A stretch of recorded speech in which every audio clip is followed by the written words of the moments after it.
Assalamualaikum warahmatullahi wabarakatuh.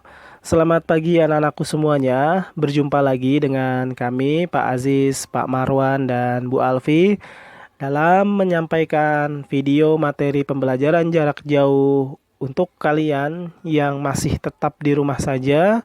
Semoga selalu dalam lindungan Allah Subhanahu wa taala dan tetap jaga kondisi kesehatan meskipun kalian tetap di rumah saja.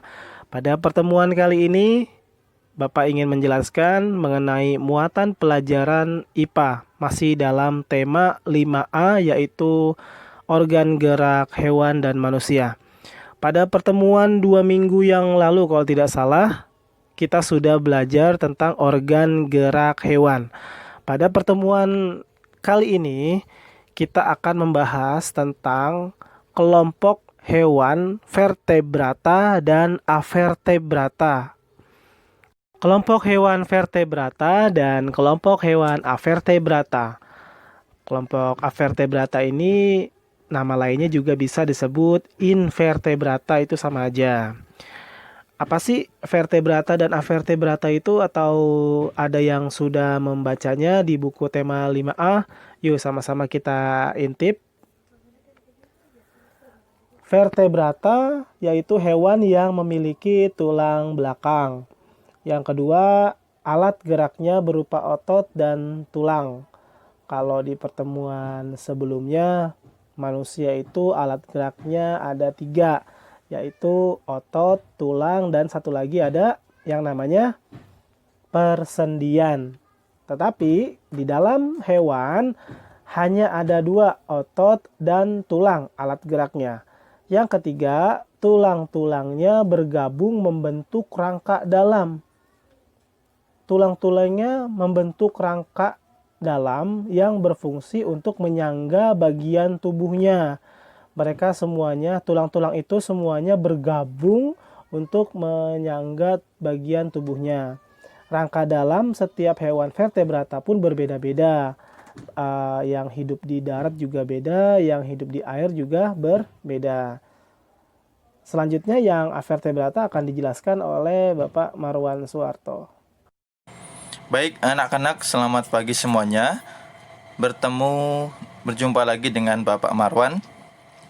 Nah, anak-anak, di sini Bapak akan membahas yang pertama adalah hewan avertebrata dan hewan vertebrata. Ciri-ciri hewan avertebrata memiliki hewan yang tidak memiliki tulang belakang, ya. Ciri-ciri yang kedua adalah hewan avertebrata itu tidak memiliki tulang yang menyusun kerangka dalam. Dan yang terakhir adalah sebagian besar hewan avertebrata itu memiliki rangka luar untuk melindungi diri. Nah, untuk ciri-ciri hewan avertebrata nanti akan lebih jelasnya dibahas oleh Bu Alfi. Selanjutnya, Bapak akan membahas kelompok dari kerangka hewan vertebrata. Di sini ada 5 hewan yang Bapak contohkan. Nanti akan Bapak bahas satu persatu. Yang pertama adalah ikan. Ya, ikan itu hewan yang hidupnya di air. Yang kedua adalah kadal atau biawak. Yang ketiga adalah katak. Yang keempat adalah kelinci, dan yang terakhir adalah burung. Nah, seperti yang tadi Pak Aziz jelaskan bahwa hewan vertebrata itu adalah hewan yang bertulang belakang, ya. Nah, alat gerak pada hewan vertebrata itu meliputi tulang dan otot, ya. Dia tergabung dalam bentuk rangka dalam. Hewan vertebrata itu berguna untuk menyangga berat tubuhnya. Nah, Bapak akan menjelaskan ciri-ciri dari hewan yang hidup di air ataupun hewan yang hidup di darat.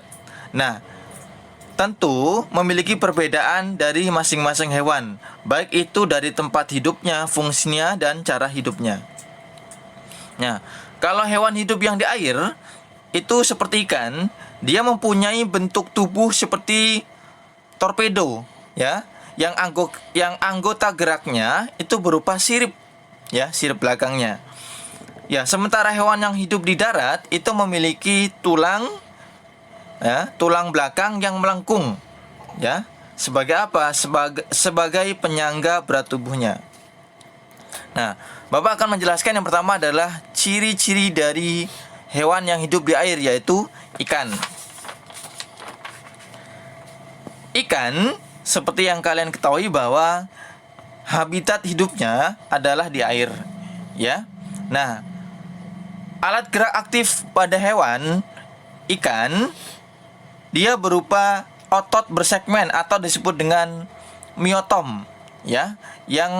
Yang mana ikan juga memiliki sirip untuk berenang, ya. Sirip ini ada yang tunggal, ya, ada yang berpasangan. Nah, fungsi dari sirip ini adalah sebagai alat pengemudi, ya, sebagai alat pengemudi.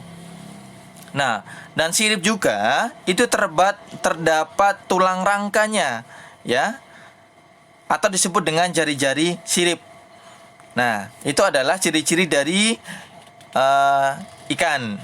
Selanjutnya adalah kadal, ya.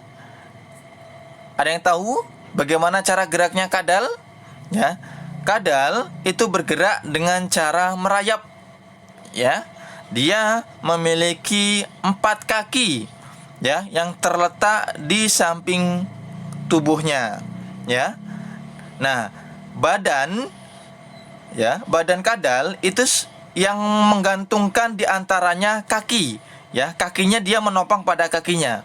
Keempat kaki ini berguna untuk apa? Untuk menopang seluruh tubuh kadal. Sehingga kadal itu memiliki keseimbangan yang lebih stabil dibandingkan dengan mamalia yang lain. Nah, selanjutnya adalah katak. Ya, katak hidupnya di mana? Ya, katak itu bisa hidup di 2 alam, bisa di darat, bisa di air, tapi lebih banyaknya dia hidupnya di air. Katak, ya, memiliki kerangka yang terdiri dari tulang anggota gerak, ya, tulang badan, tulang kepala, dan tengkorak. Ya, katak ini memiliki tungkai belakang. Ya, tungkai belakang ini panjang dan ototnya yang kuat. Dia berguna untuk bergerak dengan cara melompat. Makanya kalau katak itu lompatnya sampai jauh, ya. Nah, pada tungkai katak terdapat selaput, ya, yang berguna untuk apa? Untuk memberikan tekanan pada air sehingga selaput tersebut bisa digunakan untuk berenang, ya, yang ada di air. Selanjutnya, kelinci. Nah, kelinci hampir sama dengan katak, dia mempunyai tungkai belakang, ya. Akan tetapi kelinci di sini ada tungkai belakang dan tungkai depan. Kelinci merupakan hewan yang hidup di darat, ya. Hal ini kelinci dapat melompat dengan jauh. Tungkai pada belakang pada kelinci itu berguna untuk memberikan tumpuan ketika melompat dan berjalan cepat. Sehingga tungkai depan yang ada kelinci itu berukuran lebih pendek dibandingkan dengan tungkai belakang. Nah, tungkai depan ini berfungsi untuk memberikan tumpuan terhadap badan saat mendarat di tanah, ya. Dan yang terakhir adalah burung.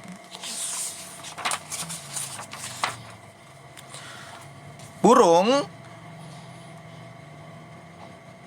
ya, merupakan hewan vertebrata yang bergerak dengan cara mengepakkan sayapnya, ya.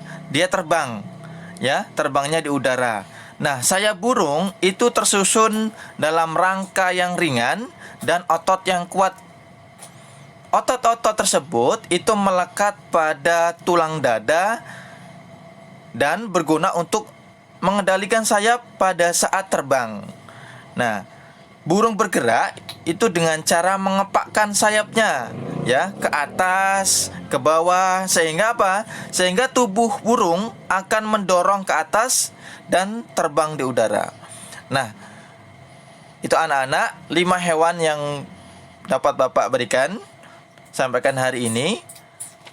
Nanti selanjutnya ciri-ciri dari hewan avertebrata akan dibahas oleh Ibu Alfi. Silakan. Oke, berikutnya adalah kelompok hewan avertebrata. Di sini ada 3 hewan yang akan Ibu Alfi jelaskan. Contohnya ada kepiting, cumi-cumi, dan cacing.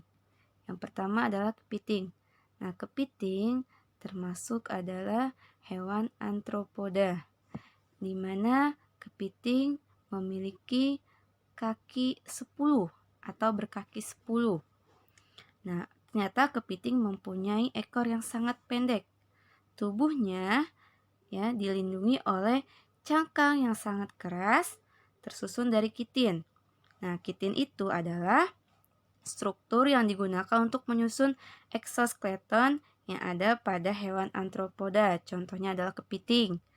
Nah, kemudian kepiting juga dipersenjatai dengan sepasang capit untuk melindungi dirinya dari hewan lain. Kepiting bergerak dengan cara berjalan, yaitu menggunakan alat geraknya kaki. Kedua adalah cumi-cumi. Cumi-cumi termasuk hewan moluska, di mana tubuh cumi-cumi ini bertubuh lunak dan tidak bertulang belakang. Cumi-cumi juga memiliki tinta yang digunakan untuk melarikan diri dari pemangsa lain. Cumi-cumi juga memiliki 8 tentakel yang bisa kalian lihat tuh di kepalanya. Kemudian cara geraknya adalah dengan berenang. Ketiga adalah cacing. Nah, cacing ini termasuk ke dalam kelompok Annelida, di mana tubuhnya terdiri dari segmen-segmen dan struktur organ yang sederhana. Hal tersebut membuat cacing tanah dapat beradaptasi dengan baik pada lingkungannya. Cacing tidak memiliki tangan ataupun kaki, tetapi cacing memiliki otot.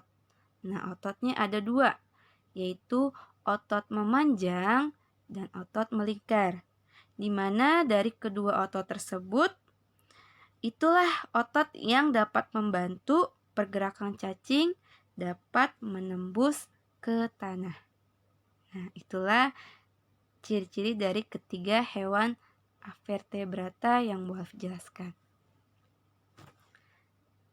Nah, kemudian ada soal latihan. Di sini carilah masing-masing 5 contoh yang termasuk hewan vertebrata dan avertebrata. Tadi kan Pak Ajis, Pak Marwan, dan Bu Alfi sudah menjelaskan. Ada contoh hewan-hewannya. Kalian bisa cari hewan yang lain ya yang termasuk vertebrata dan avertebrata. Nah, setelah mencari contoh hewannya, tuliskan 1 contoh hewan vertebrata dan avertebrata kesukaanmu. Kemudian ceritakan dalam bentuk paragraf mengapa kamu suka dengan hewan tersebut. Semoga kalian bisa mengerjakannya. Oke, sekian atas perhatian dan kerjasamanya. Bapak, Ibu Guru ucapkan terima kasih. Salam sehat dan bahagia. Wassalamualaikum warahmatullahi wabarakatuh.